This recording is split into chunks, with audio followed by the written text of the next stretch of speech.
आपणास Jaymala fabrication workshop Chincholi Gurav समाधान सोनवणे यांच्याकडून आम्ही एक मुक्त गोठ्याचे काम केलेले आहे.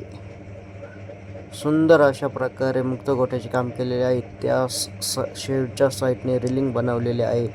पशूंना खाद्य खाण्यासाठी शेडमध्ये प्रवेश दिला जाईल.